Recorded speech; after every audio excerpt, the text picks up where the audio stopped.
Voltage ये, लेकिन voltage अलग हो गया।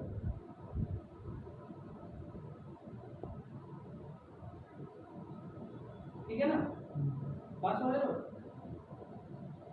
तो ये चीज चेंज हो रहा है ना, तो एक ही तरीके से प्लेटफॉर्म से अगर बोर्ड को बनाओगे तो कभी नहीं बनेगा, खासकर डेट और नोटिस लगा।